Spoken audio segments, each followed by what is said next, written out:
Imaginez la scène. Vous avez bichonné vos tomates tout l'été. Nous voilà en fin de saison. Les derniers fruits, les plus beaux, les plus attendus, sont presque mûrs. Et un matin, vous sortez. Et là, horreur. Vous découvrez que toutes vos tomates sont recouvertes de taches noires, du jour au lendemain. Un scénario familier? Aujourd'hui, nous allons parler de cette erreur fatale qui anéantit toute la récolte de tomates, juste au moment crucial. Et je vous promets que vous serez surpris de sa simplicité et de la facilité avec laquelle on peut l'éviter. Pour comprendre pourquoi cela arrive, il faut jeter un œil au calendrier. La fin de l'été et le début de l'automne, ce n'est pas seulement l'époque des récoltes. C'est aussi la période des changements de température brutaux. Si le soleil réchauffe encore la journée, les nuits, elles, deviennent froides et surtout humides. La rosée matinale est un signe infaillible de ces transformations. C'est précisément dans ces conditions que notre ennemi juré se réveille dans l'air, un tueur silencieux et invisible de nos récoltes, le champignon du mildiou. Ces spores de sont partout, tapis dans l'ombre, n'attendant que l'horreur. Alors, plongeons un peu plus en profondeur. Quel est donc le véritable déclencheur qui initie cette réaction en chaîne et transforme des fruits sains en momies noircies, littéralement en une seule nuit? Vous pourriez penser qu'il s'agit de maladies rares importées avec les semences, ou d'un manque de micro-éléments exotiques dans le sol. Mais je vais vous surprendre. La cause est bien plus simple, et ce qui est le plus frustrant, elle se trouve directement entre vos mains. Ce geste fatal n'est pas une mesure agrotechnique complexe, c'est une action simple, presque automatique, que la plupart d'entre nous accomplissent régulièrement, sans même y penser. Qui plus est, beaucoup commettent cette erreur avec les meilleures intentions du monde, croyant sincèrement que c'est ainsi qu'ils prennent soin de leurs plantes et les aident à prendre des forces avant une nuit froide. Nous pensons leur apporter de l'humidité, alors qu'en réalité nous ouvrons les portes à la maladie la plus redoutable pour les tomates. Vous devinez déjà de quoi je parle? Bien sûr, nous parlons de l'arrosage, mais ne tirez pas de conclusions hâtives.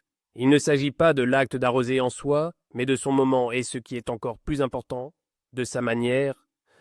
Et voici l'erreur capitale que nous voulons absolument souligner. L'action fatale à éviter impérativement en fin de saison, c'est l'arrosage par aspersion en soirée.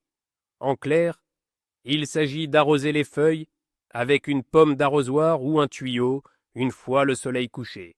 Certes, cela paraît agréable, ça rafraîchit les plantes, ça nettoie la poussière, mais les conséquences peuvent être absolument désastreuses.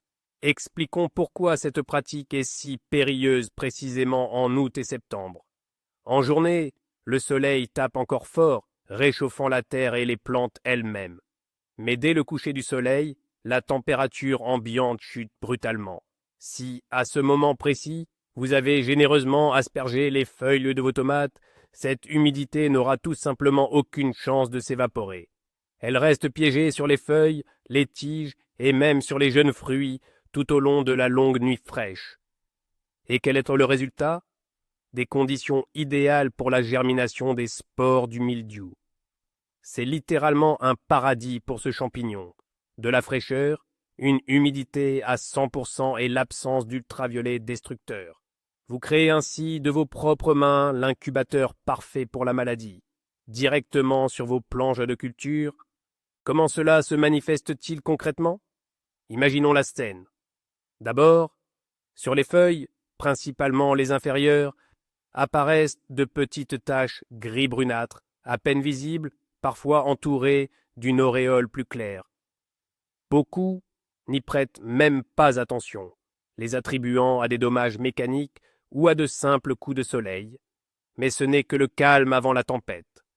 En une seule nuit, froide et humide, une nuit que vous avez vous-même provoquée en arrosant le soir, le champignon se propage à une vitesse incroyable, fulgurante. Ces petites taches se transforment alors en de grandes eaux nécrotiques et diffuses. Au matin, en allant dans votre jardin, vous découvrez un spectacle déchirant. Non seulement les feuilles ont noirci, donnant l'impression d'avoir été ébouillantées. Des taches noires ou brun foncé, allongées, apparaissent sur les tiges et les pétioles. Et pire encore, la maladie s'étend aux fruits. Sur les tomates encore vertes, ou en voie de mûrissement, de larges taches brunes, dures et sous-épidermiques apparaissent, qui s'étendent rapidement et noircissent. C'est là la phytophthora dans toute sa splendeur. Et ce n'est pas une simple pourriture due à l'humidité. C'est une infection agressive que vous avez, bien malgré vous, invitée dans votre jardin et à laquelle vous avez créé toutes les conditions propices à sa prolifération. Alors, quelle est la bonne méthode? Comment éviter ce véritable cauchemar? En réalité, c'est d'une simplicité enfantine. Retenez la règle d'or pour l'entretien de vos tomates en fin de saison. L'arrosage doit impérativement se faire le matin. Pourquoi le matin, précisément? C'est très simple. Après un arrosage matinal, la plante a toute la journée devant elle. Le soleil et la brise diurne sèchent rapidement toute trace d'humidité ou gouttelette qui aurait pu se déposer sur les feuilles. Les spores du mildiou n'auront tout simplement pas le temps ni l'opportunité de germer et d'entamer leur travail destructeur. Et la seconde règle, tout aussi cruciale et indissociable de la première, l'arrosage doit se faire exclusivement au pied de la plante. Oubliez les arrosoirs munis de pommeaux qui simulent la pluie. Votre mission est de diriger l'eau directement vers le système racinaire en vous assurant de ne pas mouiller le feuillage du tout. Orientez le jet d'eau d'un arrosoir sans pommeau ou d'un tuyau directement à la base de la plante.